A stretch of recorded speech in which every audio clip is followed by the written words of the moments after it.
मैं आपका अपने यूट्यूब चैनल पर स्वागत करता हूँ।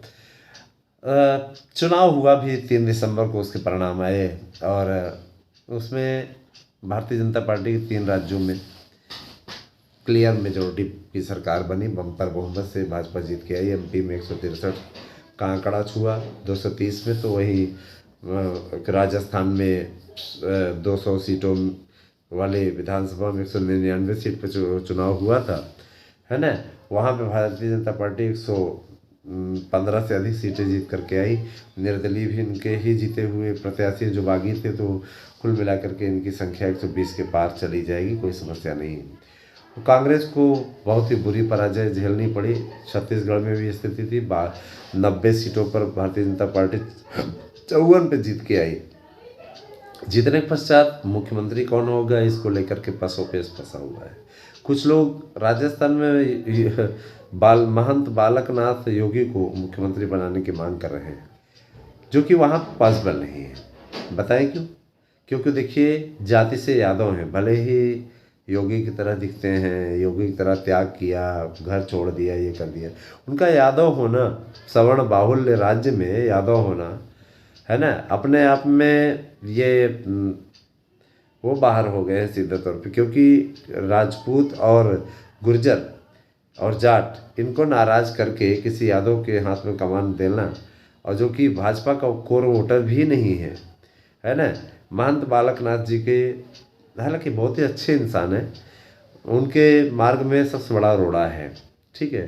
तो महंत बालकनाथ यादव इसीलिए बाहर हो पा रहे हैं, है ना, कि वो यादव हैं। क्योंकि यादव हमेशा से ही, कहा नहीं जाना चाहिए, मैं ये बता रहा हूँ, भाजपा का विरोधी वोटर रहा है। उसने कभी बीजेपी को वोट नहीं दिया है। यादवों का 95% वोट समाजवादी पार्टी को जाता है या कांग्रेस को जाता है। एक मेंटेलिटी सी उनके मन में बन गई, जैसे मुस्लिमों के मन में बन गई है कि हम भाजपा को वोट नहीं देंगे, हम तो यादव हैं, हम तो मुस्लिम हैं। उसी प्रकार की इनकी मेंटेलिटी बन गई है। तो यादव मुख्यमंत्री बनाने का इनको कोई फ़ायदा नहीं होगा, उलट नुकसान होगा। क्योंकि देखिए, सबकी कार्यशैली अपनी होती, हो सकता है कि किसी जाति को बढ़ावा दें। हालांकि महंत बालकनाथ के बारे में ऐसा बोलना उचित नहीं होगा, है ना, क्योंकि वो इंसान बहुत अच्छे हैं और योगी की तरह दिखते भी हैं ना। और सारी चीज़ ये कि दोस्तों, सबसे बड़ी चीज़ मैं बताना चाहूँगा कि मध्य प्रदेश की बात है, वहाँ पे देखिए एमपी राजस्थान में वसुंधरा राजे सिंधिया और गजेंद्र सिंह शेखावत, ये 2 बड़े नाम उभर करके आ रहे हैं। जैसे हमने एग्जिट पोल दिया था, उसी प्रकार से मैं आपको बताना चाहूँगा कि वहाँ पे गजेंद्र सिंह शेखावत सीएम बन सकते हैं, जो मेरा अपना अनुमान कह रहा है। गजेंद्र सिंह शेखावत के नाम पे चर्चा है। शेखावत समुदाय वहाँ का बहुत ही वर्चस्व वाला समुदाय है।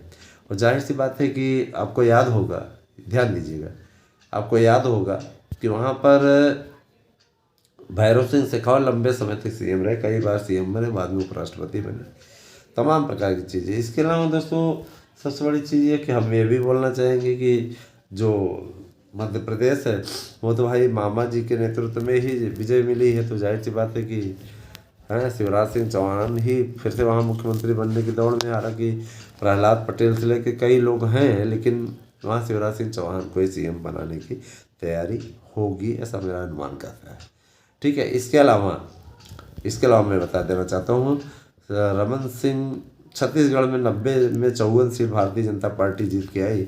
और वहाँ की स्थिति मैं बताना चाहता हूँ कि वहाँ की स्थिति ये है कि वहाँ पे अरुण साव और रेणुका सिंह और रमन सिंह के बीच में टक्कर है। यही 3 मुख्यमंत्री पद के कैंडिडेट हैं।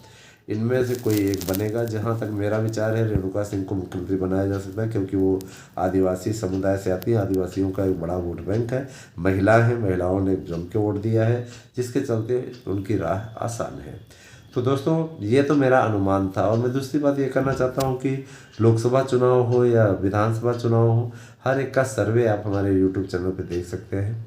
आप लोगों को कल हम बताएंगे कि आप उत्तर प्रदेश, इसके बाद में जो चुनाव में जाने वाला राज्य उड़ीसा, आंध्र प्रदेश, इनके बारे में हम आप लोगों के समक्ष एग्जिट पोल रखेंगे।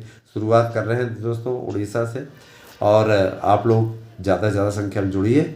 आप लोगों को यहाँ पर राजनीतिक दर्शन के साथ साथ 72,825 की काउंसलिंग के बारे में भी जानकारी मिलेगी, जिसके बारे में फार्म ऑफ छटनी इत्यादि का कार्य शुरू हो गया है। बहुत जल्दी ही काउंसलिंग इत्यादि होगी। तो बीएड डिग्री धारक भी इस वीडियो को देखते रहें और साथ में ज़्यादा से ज़्यादा हमारे साथ में जुड़ें, जिससे कि उनको हम नित नई जानकारी देते रहें। Thank you. Have a nice day.